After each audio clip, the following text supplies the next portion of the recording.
this year. Our theme for this year is the armor of God based on Ephesians chapter 6.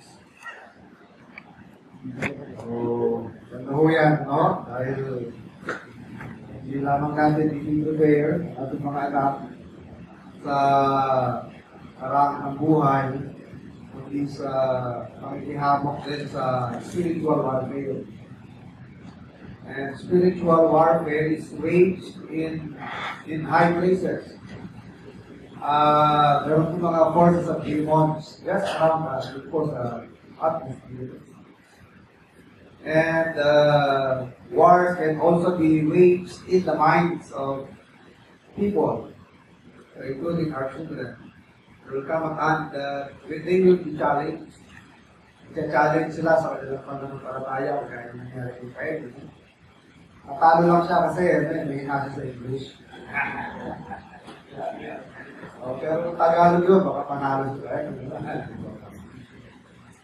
Sabi ko ng First Peter 15, be always ready. Second Peter 15, be always ready to give an answer to everyone that asketh you about the hope that is in us, or about the hope that is in us.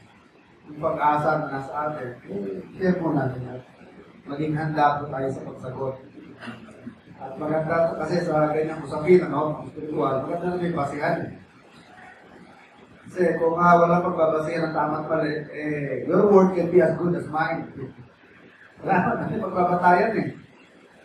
Anong basihan mo na tama sinasabi mo at tama sinasabi ko? Wala tayong magiging standard o magiging basis.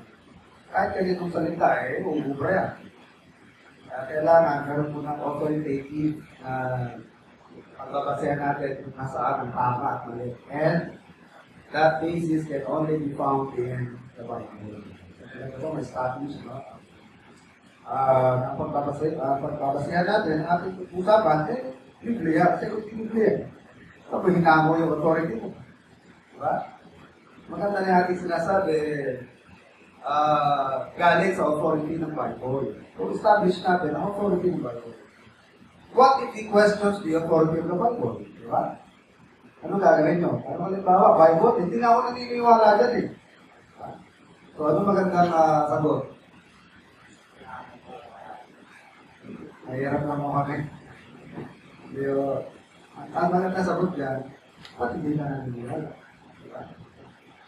What makes you love the Bible? I can prove to you that this is the Word of God. And you don't believe it, ito yung salita ng Panginoon, must you prove kung ito yung salita ng Diyos. At marami sa mga nagdadaw sa Bible, hindi pa nga nila nabasa sa Bible, ano pa din pinakakabila? Alin dito hindi ka pa din naniwala. So, our Bible has passed strict scrutiny of so many people. Marami na nag-scrutinize dito. They have tried the Bible. Sinubukan nila kung consistent talaga o merong inconsistency, may flaw, may mga error. And it was proven na ang Bible ay as always passed the strictest scrutiny of men. Hindi ho makakaproduce ang ordinaryong tao lamang flat na kagaya ng ito. Tuloy nyo, yung mga statement na binitawan, hundreds of years ang mga pagitan, pero nagkakatotoo, di ba? Isaiah 7:14, how far is Isaiah from the New Testament? That's 700 years. Sabi ni Isaiah, behold, a virgin shall conceive and bear a son. That was uttered 700 years before its occurrence. After 700 years, it's fulfilled. The Bible is not a science book, yet when it speaks something about this natural world, it is accurate. Diba? The Bible mentioned in Isaiah 700 years before Christ that this earth is what? It is round, spherical. It is He that sitteth upon the circle of the earth and hangeth the earth upon nothing. So, anong kaduga-duga sa duga? Mga kaduga yun. Kailangan ma-prove before you. Maganda po na Marami na nagdadalhin sa Bible ang ating. Dito natin sasalang yan. Yan bang sinasabi ko, sasakayo na ng Bible. If the Bible will not agree to your statement, I would believe my Bible rather than you. Okay? Because the Bible is authoritative. It is the word of God. Okay, tayo po yung alit po kaya ng isa, no? Before our message after.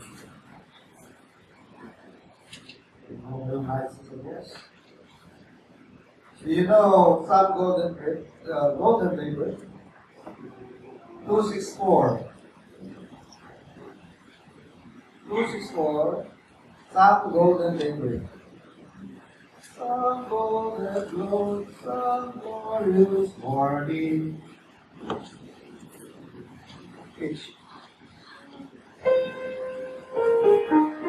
Some glorious morning, so will sing. Okay, ready? Parang inaheri yata tayo tulog na. Okay, ready, go. Some glorious morning, so will sing. Some glorious morning, all will be me. Heartaches all their dead. Days are gone, heaven will open. Jesus will come. Some golden daybreak, Jesus will come.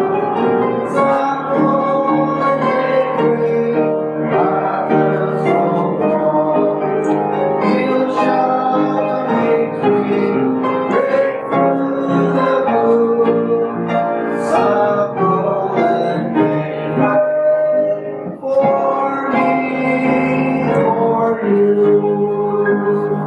Some hearts will gladden, or shall we cry?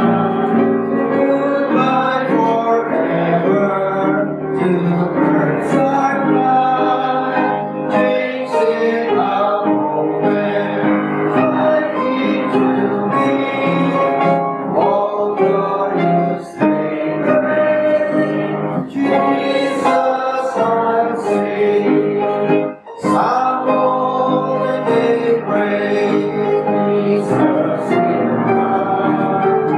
Some golden daybreak, battles over.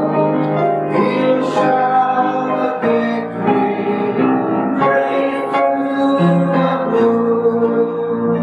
Some golden daybreak for me, for you.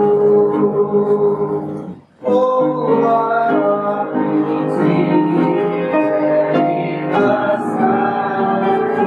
No tears or crying shall be our eyes, but one to guide we're lying. Oh, what a daybreak, the morn will be. Some golden daybreak, Jesus will come. Some golden daybreak, brothers all. He'll shout the victory, break through the blue.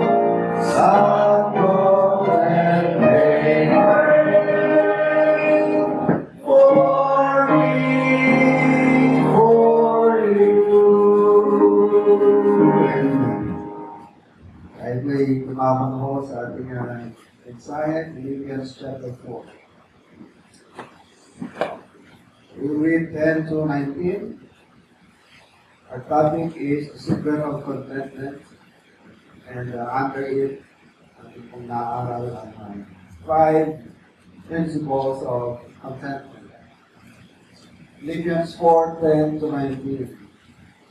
Sa kapwa ako'y totoong nagagalak sa Panginoon, na ngayon sa kahuli-hulihan ay inyong binuhay o nirevive, horticulture term referring to plant that once again has flower, bulaklak, no? Paul referring to the fact that after 10 years, yung unang ginawa ng mga taga-Pilipos na they supported Paul financially again and again, na-stop yan ng 10 years, and then after 10 years, nabuhay, na-revive. And nangyari ito, si Paul ay naging bilanggo sa Roma. So it was revived after 10 years when Paul was already a prisoner in Rome. Kaya sabi niya, sa kauli-ulihan ay inyong binuhay ang inyong pagmamalasakit sa akin. Nandito yung katotohanan na nagkaroon kayo ng malasakit. Ngunit kayo'y nagkulang ng mabuting pagkakataon. You lacked opportunity. Hindi sa sinasabi ko at tungkol sa kailangan, sapagkat aking natutuhan ang masiyahan sa anumang kalagayang aking kinaroroonan. Marunong akong magpakabaga. Actually, in verse 12, there are 6 terms, or all earthly terms, referring to our earthly needs. Lahat yung 6 na yan, ano? Tungkol sa pangangailangan pang lupa, lahat yan. Sabi ni Paul, marunong akong magpakabaga. That's number 1. Marunong naman akong magpakasagana. Ano ba pakasagana? When God gives you more than what He needed. Kasi when God gives our need, that would be sufficient for our survival. Sapat na yan para mabuhay tayo. But sometimes, bukod sa God supplies our needs, He gives sometimes He gives more than what we need. Diba? Bigyan tayo ng shelter ng Panginoon. Minsan, hindi lang isang shelter. Tama? Dahil sa atin, natin bigyan ng 2 shelter, 3 shelter. Kapag sa atin, na simpleng kanin tayo, ulam, minsan nagiging 2 at 3 ulam pa. May merienda pa. So, kasaganaan.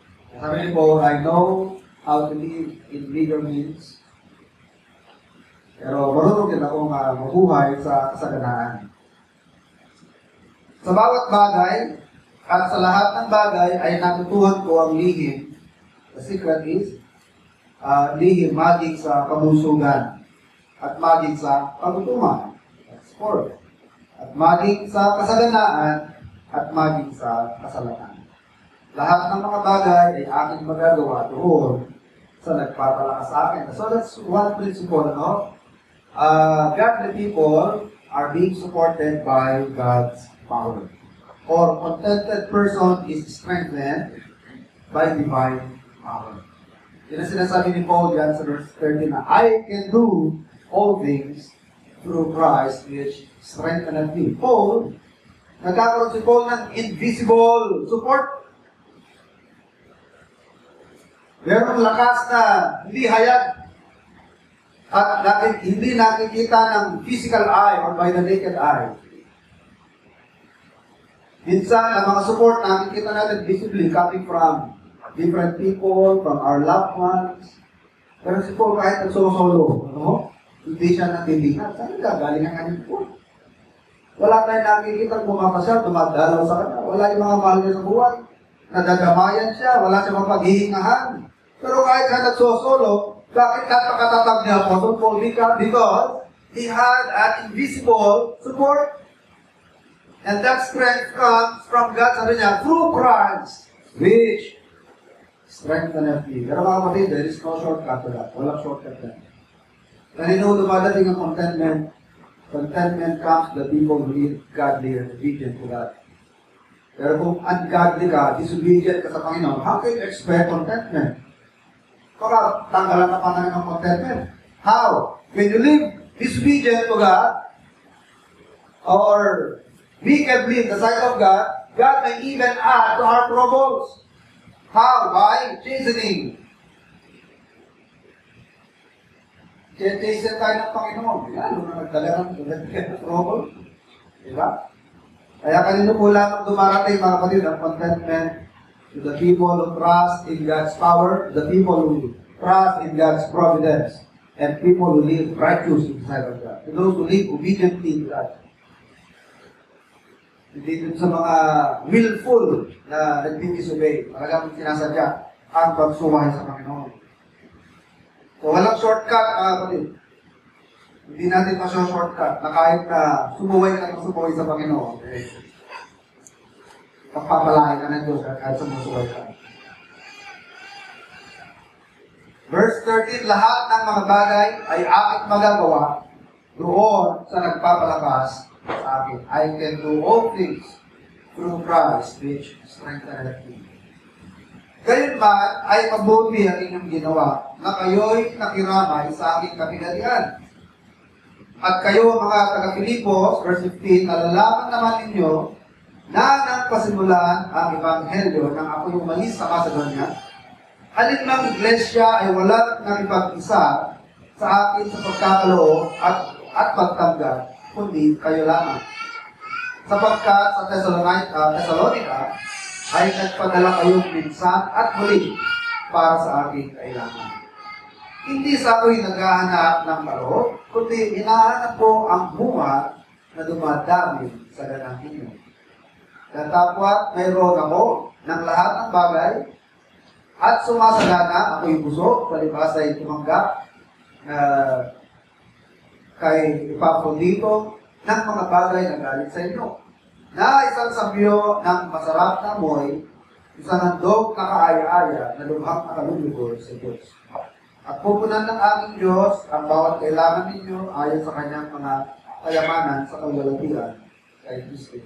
May God shall supply all your needs. Remember this morning, iba po ang I told you, need is different from wants. And the Bible says, God will supply all our needs. Hindi ba na-notice? May trabaho tayo wala, we keep on eating. Diba food is a basic need, and God provides our need for food. Employed or unemployed, kaya faithful o nagbabackslide tayo, nahinto ba pagkain nyo? God supplies faithfully our needs. Hindi tayo, wala pa ako namin ang member na kahit nag-backslide, yung pangitaas niya, wala na kahit na ako nakabilan na rin. Wala. God keeps on giving us clothing, clothes for us to wear. Kahit wala tayong sariling bahay, hindi ka naman nawawala ng bahay na natitira, kahit yung upahan mo lang yun eh. God gives you the money for your rent. Diba? So in effect, still God who provides for your shelter. Hindi mo nga masabing yan, dahil upahan mo ka. The fact na nakakaupa ka, provision pa rin ng Panginoon yun. So, huwag na lang tayo masyadong mag-expect sa mga wants muna. If God gives extra aside from our needs, something to be thankful na po tayo. Pwede mapagpasalamat tayo ng Diyos. So, tayo mag-ano, bakit ito lang? Panginoon, dami-dami yung pwedeng i-blessing sa akin, bakit ito lang?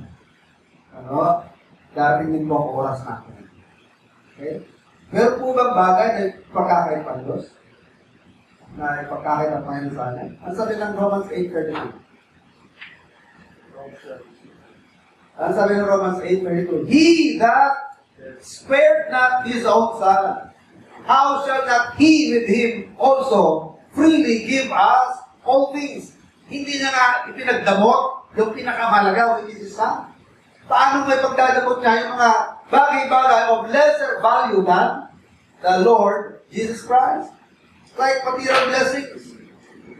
Ang sitwasyon nga lang ng mga kapatid, hindi pa panahon. Kamukha ng isang bilyonaryo. Hindi ko kaya nang ibigay ang bilyon.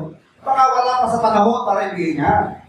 Paano kang bata, immature pa? Masyado pang immature. Diba? Paano mo bibigay agad yung ganong halaga sa napakabata pa?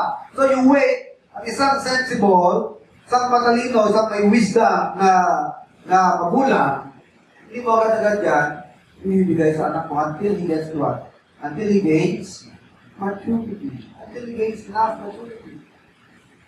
Alam niyo po yung dilemma, no? Yung mga tao na all their lives, negosyo ka nalang intindi, pero they did not train their successor. Namamatay sila, tapos automatic yung kanilang estate, mabuwi sa kanilang anak na walang alam sa negosyo. What happens? Squander. Diba? Dami kaya yan. One night I was watching, tungkol sa buhay isang tao na addict. Pero addict sa shopping. Hindi niya matigil yung sarili niya na hindi mag-shopping. Kahit madaling araw. Pagka umatake sa kanya yung kanyang craving for shopping, kahit alas 3 sa madaling araw, kahit alas 2, lalabas siya, kailangan niya mag-shopping. At yung bahay niya, tambak na ng mga items sa binili niya pagdating niya, parang nawawala naman na siya. So, pag nagsishopping yung high. Parang, iba yung feeling niya, pero pag nabili na niya, nagiging low na, tatambak na lang niya. Alam ko na yung bahay niya, mga items na hindi na niya nabuksan. So, that's what happens, mga kapatid. Okay? Hindi siya natuto sa negosyo at walang tamang pagpapalaki sa kanya. Ganun din tayo, mga kapatid, walang bagay na ipagkakait sa atin ng Panginoon. Pero baka hindi pa nga panahon. Baka mamaya, bigay sa atin yan, ako wala na tayo dito. Nasaan si Paeng? Nasa sulit.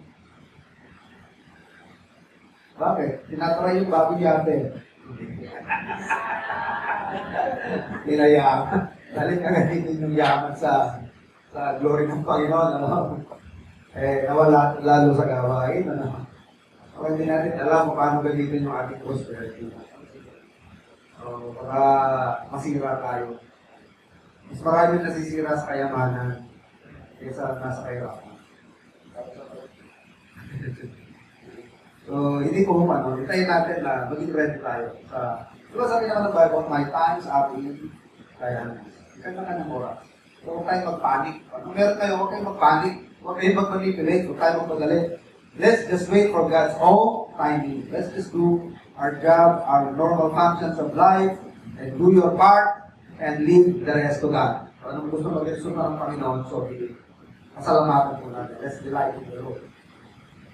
So, at pupunan ng aking Diyos ang bawat kailangan ninyo ayon sa kanyang mga kayamanan sa kaluwalhatian kay Kristo Jesus. God shall supply all your needs according to His riches in Christ Jesus. Number 3, a contented person is independent from circumstances. So that's the third. First is confidence in God's providence. So, magtiwala lamang tayo sa mga ginagawa ng Panginoon. Kung ano yung ginagawa ng Diyos sa araw-araw, that's what we call providence. If God may allow our decision-making, decisions of other people, the acts of other people, God may even use time and different means. So providence makes use of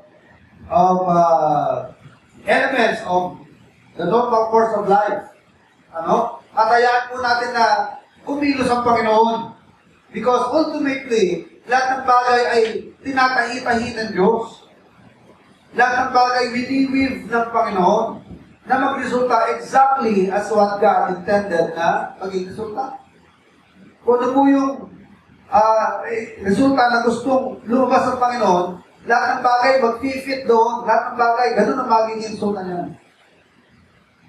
So magtiwala po lamang tayo sa Panginoon.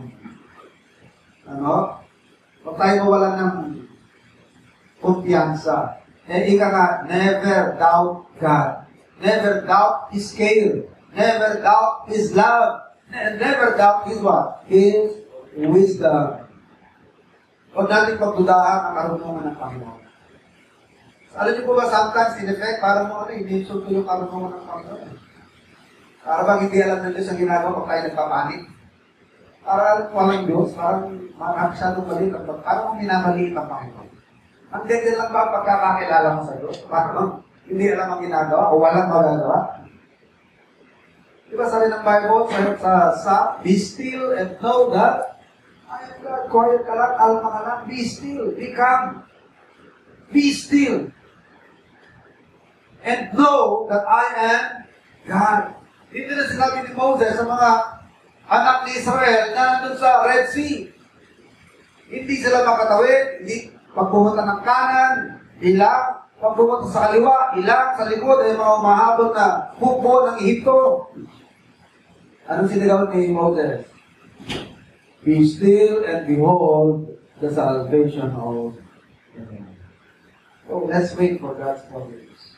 Be confident in God's providence. The second one is, a contented person is satisfied with life. And number 3, a contented person is independent from circumstances. It means you are not affected by your circumstances. Hindi ka naapektuhan. Lalo pa, the easiest thing that can rob or can steal Christians of their contentment is what? Or what? Difficult situations. Difficulties. Iwanan ko ang nakakaagaw sa ating contentment. Difficulties. But Apostle Paul did not allow even his physical deprivations to affect his contentment. A little secret of contentment is what? Learning to live above your circumstances. Learn to live above your circumstances. Pag-aralan po natin mabuhay ng angat sa anumang pong kalalagayan natin. Huwag natin hayaan na ilubog tayo ng ating mga karanasan. To learn to live above it. Hindi lang yung basta lang tama lang na nakalutang. Maaari lang saan po makapatid tayo na master natin ang ating difficulties. Kung nasa kasaganaan, you can handle prosperity.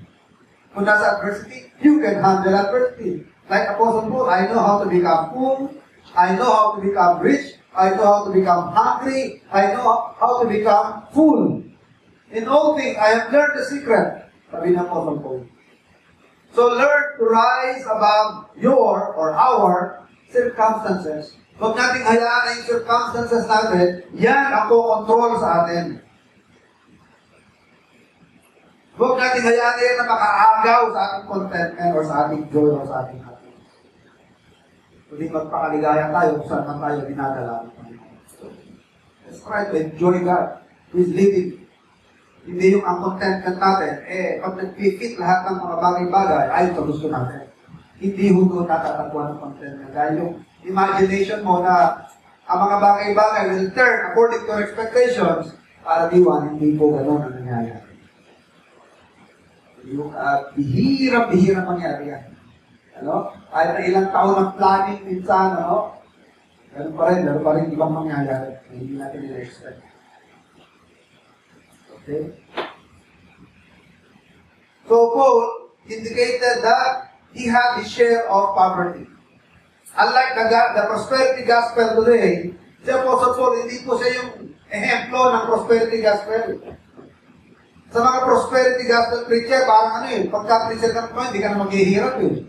Pero si Apostle Paul, mga kapatid, hindi siya tinatawag na ivory tower preacher. Hindi siya yung ivory palaces na preacher. Ivory palaces or ivory tower preacher. Yung nandun ka lang sa university, doon ka lang nagtuturo, doon ka lang nag-instruct, doon ka lang nag-preach, pero hindi nadudugisan ang paa mo sa kalye. Hindi ganun si Apostle Paul. Saan nagtrabaho si Apostle Paul? Kung sa digmaan, nandun siya sa trenches. Hindi siya yung commander na nandun sa 1,000 miles away, commanding the war. Malayo sa giyera. Hindi gano'n si Apostle Paul, nasa harapan ng digmaan. Kasama siya sa digmaan, andun siya sa giyera, nasa front line siya. Alam niya kung sabihin ng magutom, kung anong inaalipusta, kung anong inuusig, anong gusto patayin, kung anong ibig sabihin ng pahirapan, alipustahin. Alam niya kung sabihin ng magutom, mapuyat, panghinaan ng loob, mag-alala, alam ng lahat niya, mga kapatid. Dahil hindi naman siya yung theology na nasa university lahat. Okay ba? Are you ready? Hindi na lumalabas ng kanyang university, si Apostle Paul, nasa bigmaan, nasa front lang siya. Alam niyo po yung summary ng kanyang difficulties, you can read that in 2 Corinthians 11. Tingnan mo natin. 2 Corinthians 11, 23 to 33. 2 Corinthians 11, 23 to 23. Sila bagay mga ministro ni Kristo, ako'y nangungusap na waring nasisira ang bayan. Lalo pa ako, sa pagpapagal, ako'y lubhang sagana. Sa mga bilangguan ay lubhang madalas. Sa mga palo ay walang bilang. Sa mga ikamamatay ay malimit. Sa mga Hudyo ay makalimang tumanggap ako ng tig-4 na kung palo, kulang ng isa. 39. 4 na po, kulang ng isa. 39 times 5. Sabi mga pag-describe nila ng bilang. 25. Makaitlong ako'y hinampas ng mga panghampas. Minsan ako'y binato. Makaitlong ako'y nabagbag. Isang araw, isang gabi na ako'y nasa kalaliman ng dagat. Sa mga paglalakbay ay madalas. Sa mga kapanganiban sa mga ilog. Sa mga kapanganiban sa mga tulisan. Sa mga kapanganiban sa aking mga kababayan. Sa mga kapanganiban sa mga hingkil. At sa mga kapanganiban sa bayan. At sa mga kapanganiban sa mga ilang. Sa mga kapanganiban sa dagat. Sa mga, ano yung kapanganiban? Panganib, no? Panganib. Sa mga panganib, yan. Sa mga kapanganiban sa gitna ng mga bulaang kapatid. Sa pagpapagal at sa pagdaramdam. Sa mga pagpupuyat at ay madalas. Sa gutom at uhaw. Pagkaayuno ay madalas. Sa ginaw at kahubaran. Bukod sa mga bagay na iyon, ay may umiinis sa akin sa araw-araw ang kabalisahan dahil sa lahat ng mga iglesia. Sino ang nanghina at ako'y hindi nanghina? Sino ang napapatisod at ako'y hindi nagdaramdam? Kung kinakailangan ako'y magmamuri, ako'y magmamuri sa mga bagay na nauukol sa aking kahinaan. Kaya po ang summary na 33. Ang Diyos at Ama ng Panginoong Hesus na kapalad at magpakailan pa man ang nakakaalam na ako'y hindi nagsisinungaling. Sa Damasco ay dinantayan ng gobernador na sakop ng Haring Aretas ang bayan ng mga taga-Damasco upang ako'y hulihin. At sa isang dumawan ay nagpahubos ako sa kuta sa isang balaong o yung basket at ako'y nakatanan sa kanilang mga. So, mga sufferings and trials ni Apostle Paul, na-encounter niya sa kanyang ministerial life. But he learned to rise above his difficulties. So, in all Paul's unique and constant sufferings, he had learned the secret of rising above them. Paano tayo matututong mabuhay, at hindi napapahilalim? Hindi tayo nakukontrol ang ating mga circumstances. Ito po by focusing on heavenly realities. Yan ang nagpalakas sa loob ng Apostle Paul, His focus on heavenly realities. That's what he stated in Colossians 3:1 and 2. Kung kayo ay muling binuhay na kalakip ni Kristo, ay hanapin ninyo ang mga bagay na nangasa itaas, na kinaroroonan ni Kristo na nakaupo sa kanan ng Ama.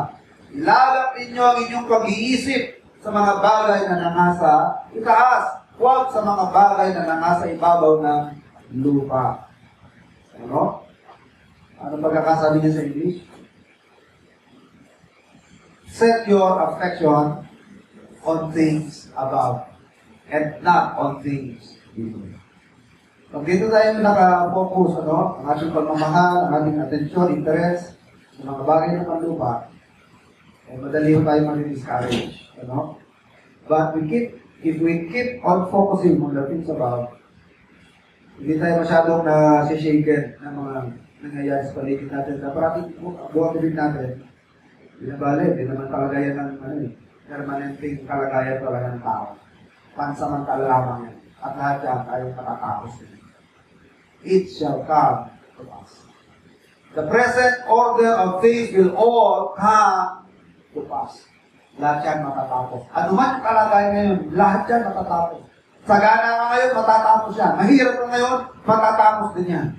Ang hindi magbabago ay yung pakain. Yung inihandang daigdig ng Panginoon. The world to come. So focus.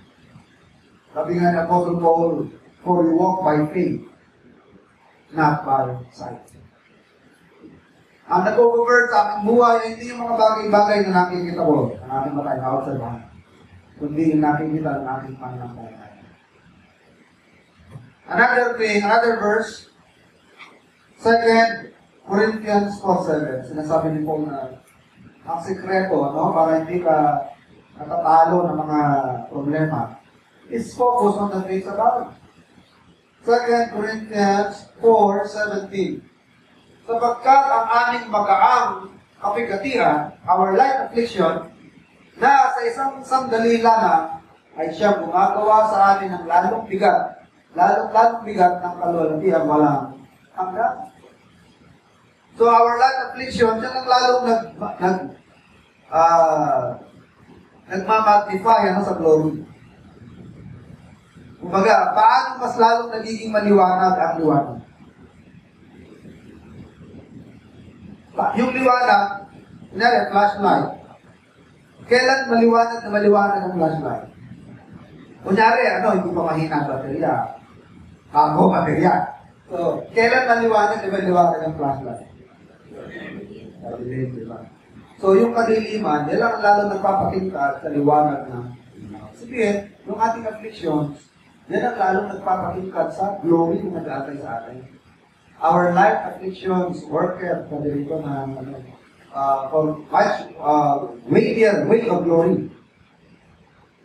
A weightier weight of glory. Yan ang magbibigay lalo ng appreciation natin sa glory na nag-aantay sa atin. Kasi kung wala kang affliction sa mundo, puro ka lang kasaganaan, baka pag nasa kasaganaan ka na ng langit, parang normal lang kayo. Ha?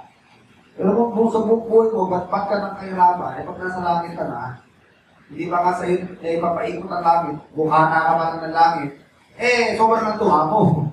Dahil sa tindi ng kaibahan at hindi pagkakaiba, laki ng pagkakaiba. Dahil buhay mo, ba't ka ng kahirapan Kaya umpisa ka pa lang sa langit, makasandali ka pa lang doon, okay na, Panginoon, di mo alam, ang langit pa lang hindi mo naikot, hindi mo pa nakikita.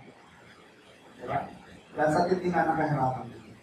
Pero kung nasanay ka na parating walang hirap, kung kasaganaan, walang problema, parang pag nasa langit ka na, parang normal lang. Diba? Yan ang sinasabi ni Paul na ating mga afflictions, lalo nagbibigay ng makas na appreciation sa glory na nag-aantay sa atin. So, focus on heavenly realities. Yun din ang sinasabi ni Apostol Pedro, the world to come. Huwag tayong maging short-sighted nang nakikita natin yung present world and we fail to think about the world to come. Yun talaga naman ang pumuntahan natin, ang world to come. Kaya, we should keep on reminding ourselves, this world is not my home. I'm just a passing through. Dreams ko lamang kayo natin. Ang tunay na mundo natin ay yung mundong parating. Okay? Number 4, a contented person is strengthened by divine power. Sabi ng Philippians 4:13, I can do all things through Christ which strengthens me. So Paul had an invisible source of support. His adequacy and sufficiency is based on his union with Christ because Christ is what? Sufficient. Sabi ni Paul sa Colossians, we are complete in Christ. Pero kung nagsasabi na, siguro kung hindi ako magkakapamilya, hindi ako magkakasawa, hindi sasaya ang buhay ko. Diba? Ang ginagawa sinungaling ng Biblia niya. Diba? According to the Bible, we are what? We are complete in Christ. Alam niyo po yung pinipilit? Dahil ang kanyang idea or ideal sa isang masayang buhay, magkaasawa, magkaanak, magkamamilya. Parang feeling niya, parang yun lang ang magbibigay sa kanya ng kasayahan. Alam niyo mga kapatid, marami yun, pagka pinilit yan, discover nila na hindi pala totoo. Kung may babalik lang ang panahon, baka mas naisip pa nila na sana, na natili ka lang sila. Ang marami ito, may pinilit yung bagay na yun, sa nawe, di ba? Pangasawa ng unbeliever, pagkaanak ng mga lulok walang takot sa Diyos. Nagkabiyanan ka rin ng lulok. Ang dami tuloy mga pinakikisamahan, mga hindi anak nito. Ang dami mong iniintindi, ang dami mong pinaarok, ang dami mong kapunawaan. Baka kung ibabalik ng kapalan sa Diyos, dapat napasok-pasok dito. Hindi na ba pwedeng sumaya ang single? Tanungin natin si Brother Peter. Matagal na siyang parang single. Di ba? Okay din naman din. Because according to the Bible, we are complete in Christ. Hindi naman tayo nabubuhay for our caprice sa capriccio natin. Hindi naman tayo nabubuhay for our happiness. Di ba? For our pleasure. According to the Bible, our reason for existence is for the glory of God. Whether you are happy, whether you are single, whether you are married, whether you are dying in sickness, or whether you are healthy, lahat tayo pare-pareho ng role, pare-pareho ng purpose in life, and that is to glorify God. Kasi hindi na po sa Paul, kung maatin lamang ninyo, gusto ko makatingin na rin kayo single, kaya mo. I would rather have you all be single as I am. Pero, kung hindi nyo naman makakontain yan, it's much better that you get married. But if you can contain it, so much better dahil makaka-focus kayo ng atensyon sa paglilingkod dito. Kasi ang mga married, bukod sa gusto maglingkod sa Panginoon, i-please ang Panginoon, kailangan din i-please ang kanyang pamilya. So, naangati ang kanyang atensyon. Pleasing his family, pleasing her husband or pleasing his wife, and attending to the needs of the family, of his children. And also to attend to the ministry. Kailangan lahat yan, babalansin niya. Kung single, di ba? Meron lang ang isang attention. Kaya huwag ko natin sabihin mga kapatid na siguro, magpapakomplete sa buhay ko, meron akong family, meron akong happy married life, nagkaroon ako ng right mind. Alam niyo po, ano yan, kalimitan, illusion yan. Ano? Uwi sa disaster. Alam mo kung ipipili. Okay? So let's learn to be content in whatsoever state we are. Huwag natin ipipili, gano'n na yung hindi kalooban na. So, Apostle Paul, is being strengthened by divine power. Sabi niya, I can do all things through Christ which strengtheneth me. Sabi ng Galatians 2:20, who loved me and gave himself for me. So, kanyang source of sufficiency and adequacy is his union with Christ. Bakit yung union with Christ makes us adequate and sufficient? Because our Christ, our Lord, is sufficient. Sapat na para sa atin. Ano? Huwag natin sasabihin na hindi makukumpleto ang buhay ko at wala si Mr. Right or si Mrs. Right. Because Christ is, in Christ, we are complete. Pero ka ng sapat na dahilan para mamuhay. At yan ay ang Panginoon. So, hindi po ito tumutukoy ng kapatid sa physical straining. I can do all things. I can bumuhat kasi Christ is with me. Alala ko yung isang classmate ko na weightlifter, ano? Ang kanyang life verse, I can do all things. Philippians 4:13. Kahit ilang kilo, lagay niya, I can do. Kaya review yung tinutukoy ng verse. Ang tinutukoy ng verse, makakayanan mo ang lahat ng sitwasyon ng buhay because of the Lord. Hindi yung kakayanan sa pagbuhat. Hindi yung kakayanan mabuhay ng gutom at mag-survive kahit walang tubig, kahit walang tulog. I can do all things. Hindi ho yun yun. Ang tinutukoy dito, kaya natin mabuhay sa kahit anong kalagayan dahil meron nagpapalakas sa akin at yan ay ang Panginoon. So we are being strengthened by divine power. A contented person is strengthened by divine power. What Paul is saying is that when he reached the limit of his resources and strength, kapag narating mo na yung limitasyon, ng iyong kayang tiisin, limitasyon, ang hangganan na iyong lakas, pag narating mo na yun, sabihin niya, meron pa rin huhugutin, may mahuhugot pa. Kung yung iba na wala sa Panginoon, sa ganun-ganung sitwasyon, bibigay na, magpupulaps na, masisira na sa katinoan ang anak ng Panginoon, eh parang energizer. Tuloy-tuloy pa rin. Diba yung nasabi ng Isaiah, chapter yan? 40, 29 to 30. They that wait upon the Lord shall renew their strength. They shall mount up with wings like eagle. The young men will run, but they will faint. Pero mga nagkintay sa Panginoon, they shall run, they shall not. Sila yung magpapatuloy. Sabi nga ni Apostle Paul, sino nanghina? Ako hindi. Sino napagod? Ako hindi. Ang tinutukoy niya na napagod, hindi pagod na katawan, dahil katawan natin na napagod. Ang tinutukoy niya napagod, yung napagod na sa ministry, napagod na sa paglilingkod, napagod na sa buhay. Kayo po ba napapagod na sa buhay? Kung meron yata napapagod na ito. Ito lang minsan nakatagit. Pagka nawawala-wala natin natin sa Panginoon, kaya nakakapagod din talaga. Ang routine ng buhay, araw-araw ganito.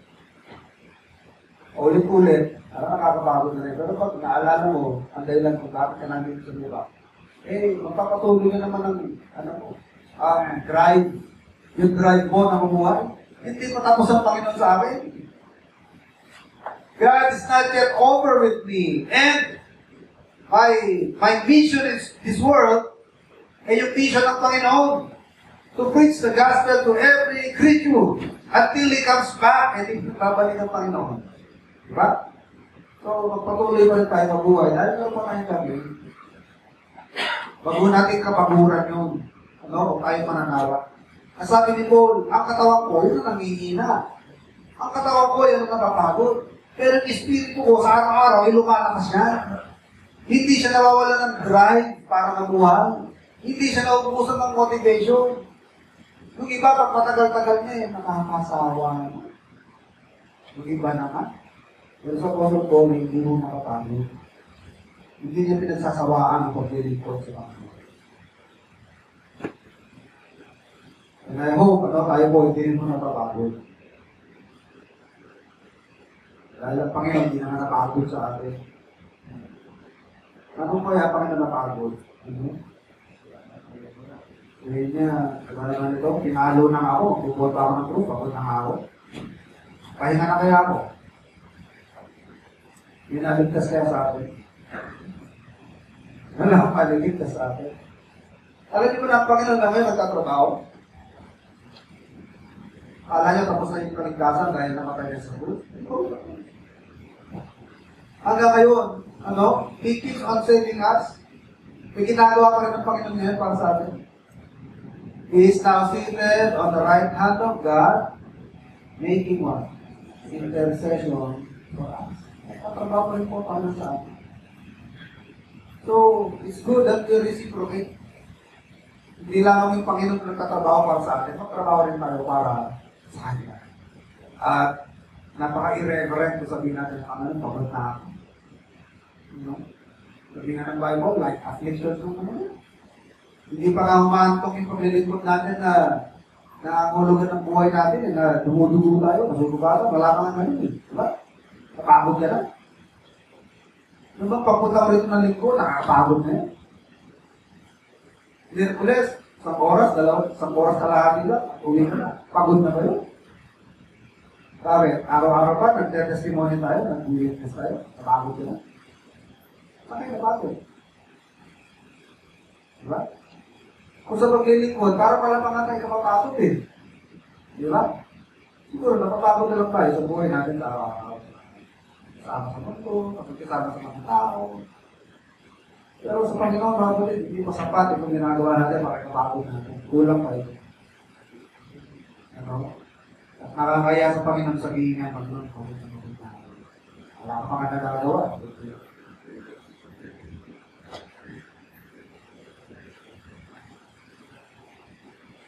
Inuwi ko, wala nang daling member, hindi pa nakahawak ng walis. Thank you.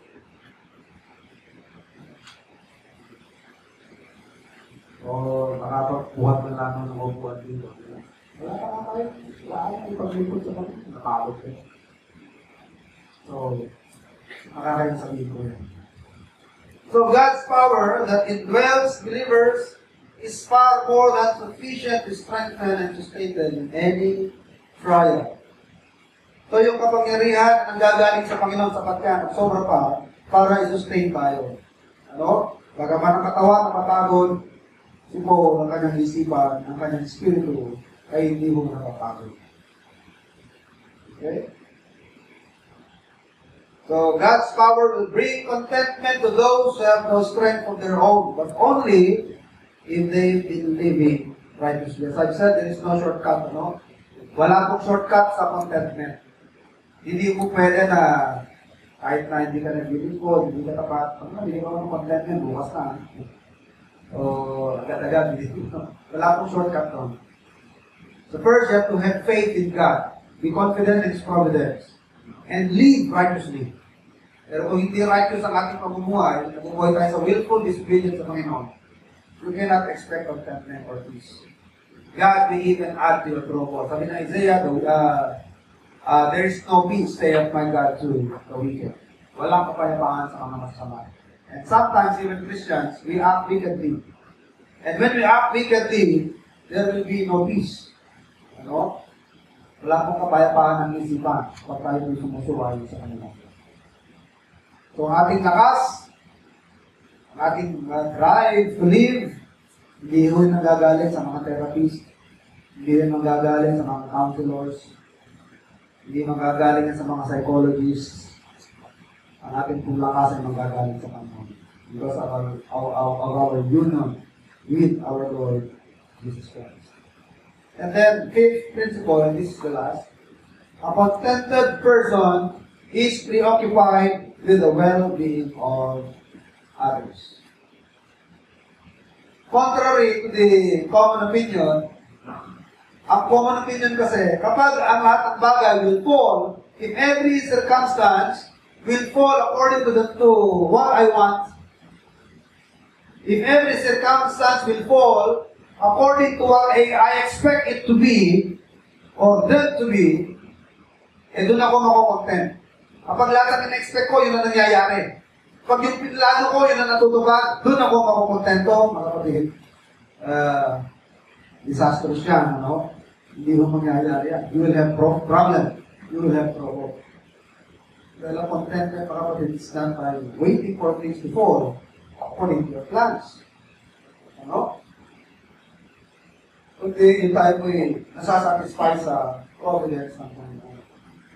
Kundi, kung gusto po natin tayo po'y maka-feel ng contentment, be preoccupied with the well-being of others. One antidote, mga kapatid, sa loneliness. Pagka kayo nalulungkot, anong antidote nyo? Ano paglaban nyo sa when you feel lonely? Ano ba mga causes ng loneliness? One cause of that is when you are alone. Lonely because you are alone. O masyado kang preoccupied sa sarili mo. No? Alam niyo po, may patayo ko yan pagka medyo tinatapuan kayo ng lungkot o depression. Find somebody to help. Find somebody to share the gospel with. Humanap kayo ng mababahagi na ninyong ito. Kasi pag masyado tayo preoccupied sa sarili natin, tatapos siya sa self-pity. Hanggang sa kawawa naman ako. Ako na lang na ako parati. Bukod na aping-aping na ako, napagkakaisahan ako. Ako na lang na ako. Hanggang mamaya, oo nga, no? Kusag mo ka rin. Hanggang sa mamaya, ayak ka na. Sumasabay ba yung tuktok sa kapitbahay, Songkor-ana. Pero ko lang, wala na, Songkor-ana rin. Pero kung umanap ka ng mga kausap sa Ebanghelyo, umanap ka ng tao na kahit hindi Ebanghelyo pag-usapan, makakakwentuhan mo lang at malalaman mo yung kanyang kalagayan at napapayuhan mo siya. Mapapayuhan ka ng salita ng Panginoon. Bukod sa ang kausap mo na tutulungan mo, ikaw na tumutulong, iba, bumadami ng pakiramdam mo. Hindi naman necessary na maraming pera itutulong. Ano yung paano sa salita natin, tulong naman. Ang Panginoon, paano nag-minister ang Panginoon? that the Lord walked this earth for 3 years. How did He do this? Is it all by providing bread and fish? Is it all by turning water into wine? Malaking bahagi ng ministry ng Panginoon is what? Through talking. Teaching with style. Have you seen the birds of the air? They toil not, nor they reap, yet your heavenly Father your heavenly Father feeds them. Alam niyo po, ang ministry ng Panginoon, meron lang pagsasalita. And before long, yung kanyang mga natuturuan, yung naging masaya. Sabi naman ng after the Beatitude, after the Sermon on the Mount, and the people were glad and greatly astonished. At maraming mga sumusunod sa Panginoon, hangang-hanga sila talaga, nagagalak sa Panginoon. Alam niyo, kahit mga unbelievers minsan, kahit hindi talaga saved, sa preaching, natutuwa rin sila narinig nila sa salita ng Panginoon. Kahit na yung mga yan na hindi ligtas, yung salita ng Diyos may effect sa kanila. Nagbibigay sa kanila ng lakas. Because we believe in the sufficiency of the Word of God. Yan po napapansin ko dun sa Bible study natin sa San Miguel. Yung po ating constant audience doon, yun pa rin. Kahit minsan natatamaan sila, the next Bible study, andun pa rin sila. At hindi sila nag-iipag na personalize. Kasi ilang grupo yan. Dito na kayo sumama sa amin. Nagkaanan sila. Hindi pa nagsisimula. May bisita tayo. May bisita po tayo. Nahatak namin sa ganito. Ayun sa kanila, natatama-tamaan sila sa Bible study, sa preaching. Ikaw yung aura nila. Parang, kasi meron mga Bible study doon na kaya well attended kasi kahit mag-ingay sila, hindi mapumunang sobrang dami. Nakita nyo? Kaya maraming umaten dahil sobrang dami, kahit magkwentuhan ka sila sa sulong, walang makakabuna. Dahil wala talaga silang interest na pamilya. Pero yung sa atin, yung talaga mga seryosong gusto may matutunan. Pero hindi sila nawawala at dadagdagan pa. Pero yan, marami dyan, unsaved. Pero kahit unsaved, they get strength. They get encouragement sa salita ng Panginoon. Natutuwa sila sa salita ng Panginoon. Doon pa nga lamang, doon nga lamang, sa level pa lamang na para silang napapayuhan. Bagay, di pa nila naunawa ng kaligtasan eh. O di pa nila naranasan ng kaligtasan. Pero meron pong mga preaching natin na content ng preaching natin na kinukuhaan na nila ng lakas. Nakakakuha sila ng encouragement sa salita ng Panginoon. Yun ang sinasabi ko mga kapatid. Ganun din, pag masyado na tayo nalulungkot, find somebody to share the Word of God with. Magbahagi mo tayo ng salita ng Panginoon. And before you do it, ay masaya ka na pag-ulit. Maganda yung feeling na nakakapagbahagi ng salita ng Panginoon. Ako, yung ulit kong nararanasan yan, lalo yung mga usap ko talagang mali-mali ang aral. Ha? Ganun ba talaga yan? Sabi niya, kaya kami na-experience pa, kasi parang hindi mabasa hindi parang hindi sa ipan yung pinag-experience. Kaya ginagamit namin, speaking in tongues, parang angelic language. Sabi ko, maintindihan pa rin na Satan, kasi si Satan, angel yan eh.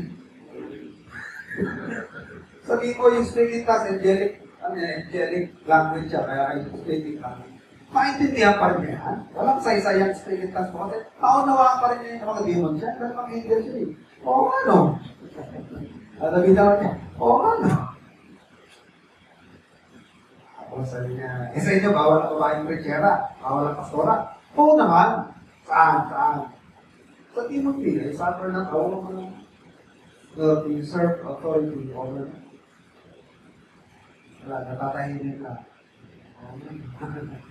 Kaya ibabahagi mo salita ng Panginoon, at nakikita nila, nandis mo na sa Bible, di ba?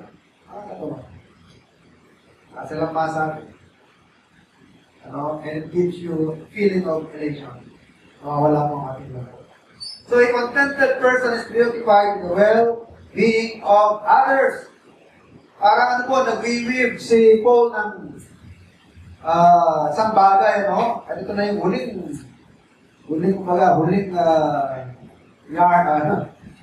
thread or final strand tungkol sa contentment. Sabi niya, we must be preoccupied with the well-being of others. Sabi niya ng Apostle Paul, not that I desire a gift. Matindi na pangangailangan niya, pero sabi niya, not that I desire a gift. Ang concern pa rin niya ay well-being ng ibang tao. But I desire fruit that may abound to your account. Hindi dahil sa after ako sa gift nyo. Maganda yung regalo nyo. Pero maganda, sabi niya, na you did communicate with me. That's a good thing. That's commendable. Pero gusto ko rin palang sa inyo na ang pasasalamat ko ay hindi lamang dahil sa regalo na na-meet yung aking pangangailangan. But more importantly, sabi niya po, ako'y natutuwa ang pasasalamat sa fruit of righteousness o bunga ng inyong pagkakristyano na hindi papakita ninyo. Eventually, that will result into more reward from God kung ibigay sa inyo. So, ito rin ang concern ng Apostle Paul, Other Christians, other people. Okay? So, contentment will not come to people na kanila pong ina-expect na pagkagaling ng contentment kapag lahat ay nasusunod ang kanilang gustuhan o magpapol sa kanilang gustuhan.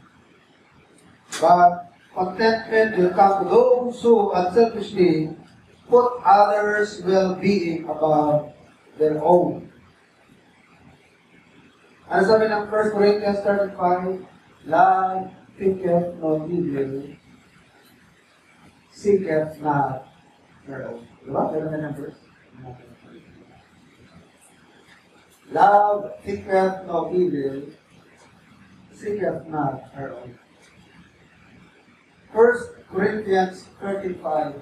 Hindi galing mahalay, hindi inaanap ang kanyang sarili, hindi inayayamot, hindi inaalumana ang masama. So, love thinketh no evil. Tama ba pagkakasabi mo sa iyo? 13:5.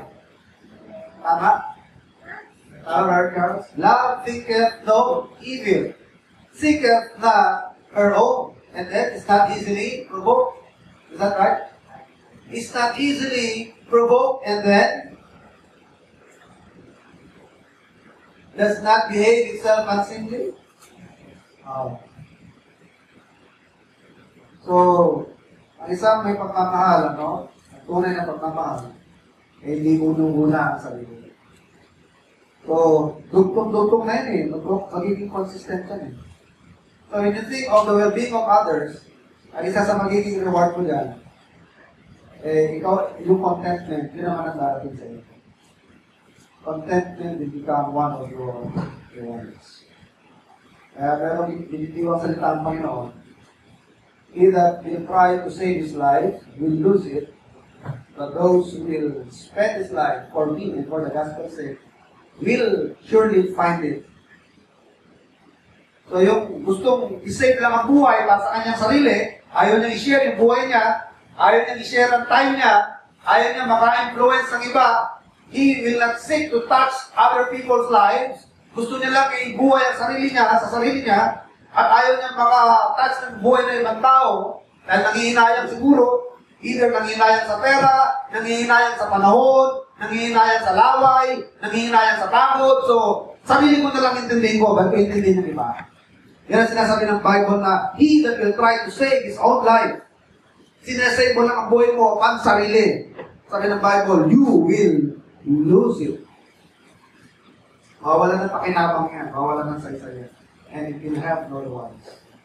But he that will try to, sabi yan, to give his life for the Lord and spend it for the gospel's sake, the same will find him.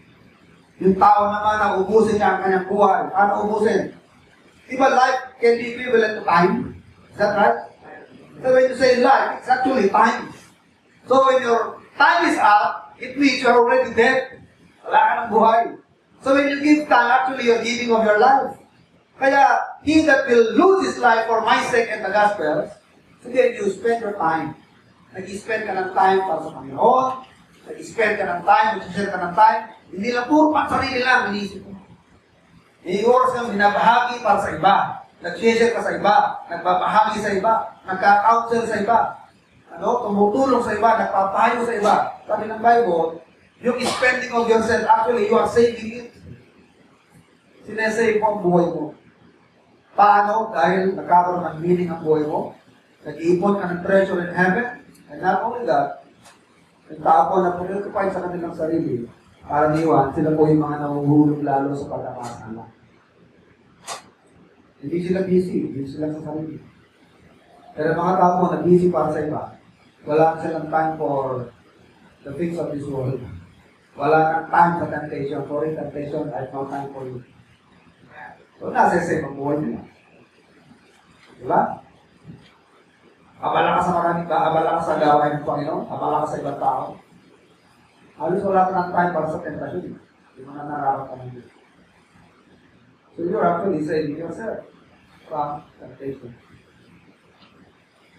Naging busy ka sa Panginoon. Hindi lamang yun. Yung oras na naibigin sa Panginoon, yun ang reward. Sabi ng Bible, ang reward, hindi lamang sa langit. Akala nyo, ang reward lang sa langit. Ang sabi ng Bible, it is life and eat and rest. He that will leave father and mother for my sake will surely have its rewards, not only in the afterlife, but also in this. At isa na sa mga reward dyan ay yung peace of mind, yung contentment. Buwang darating sa mga masunurin mo. So, i-recall po natin mga kapatid. 5 principles of contentment are confidence in God's providence. You are satisfied in life. Contented person is independent of circumstances. Is strengthened by divine power, kaya makakayanan ang iyong mga difficulties because of the strength.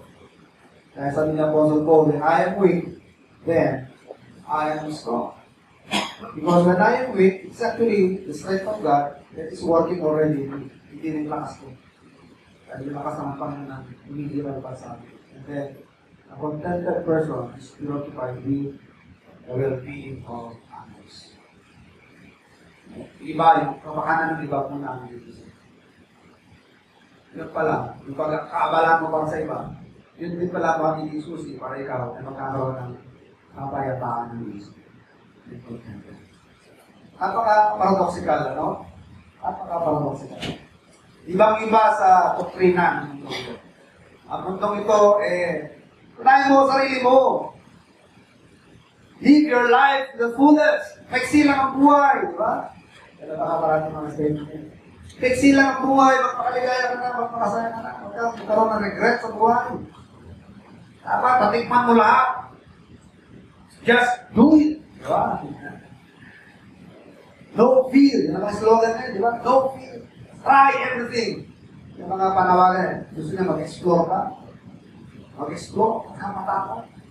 Kamatakot sa Diyos. Huwag ka matakot sa pananagutan. No fear, just do it. Mga kapatid, ito rin ang meaning ng buhay. Disciplined life. Buhay na obedient sa Panginoon at pamalasakit para sa akin. Hindi lamang buhay na pinamuhay mo para sa iyo sa iyo. Kailangan maging selfless po tayo. Sabi nga, maging channel tayo ng blessing, hindi tayo Dead Sea. Ang Dead Sea, lahat ng tubig, tanggap niya pero walang outlet. Sana hindi tayo maging patay ng lagat. Sana maging ang bayan, ilog, maging daluyan. Pag dumarating ang blessing, hindi nagtatapos sa'yo. Umaagos din sa iba. Pero lang dumarating na konti sa'yo, naiiwan ka rin, di ba? Ayan po. Aagos sa iba. And then, dumarating na dumarating, aagos na yun. Dahil, channel of blessing ka lang yun. Di ba? Hindi mo na madadala yan sa hukay. Hindi mo lang nadadaluyan ka, dinadaanan lang ng kapala-para. umabot sa iba. Sana hindi tayo tutok barado. Ano? Pagdating sa'yo ng pagpapala, hindi na makalabas. Intended ng Panginoon niya na i-share sa iba. Ano? Sabi nga ng Panginoon, may dalawang pagginaw. I-share ang pagginaw na isa. Pag may bigay sa'yo ng tunika, bigay mo pati yung isang bahagi pa ng damit ko. Ano? So, matutulong mo tayong share ng ating message. Okay, tayo tumayo. Close tayo sa prayer. Lord God, please close tayo sa prayer.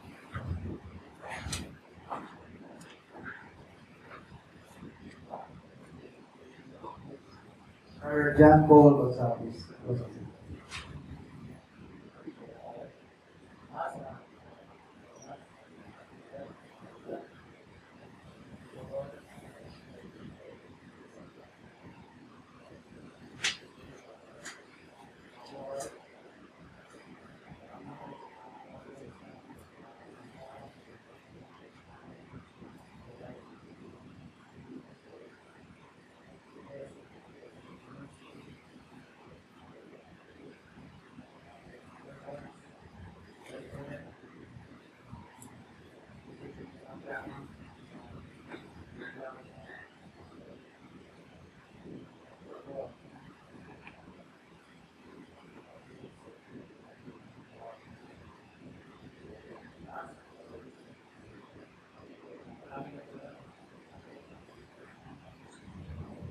Amen. Magandang hapon po at kung quiet,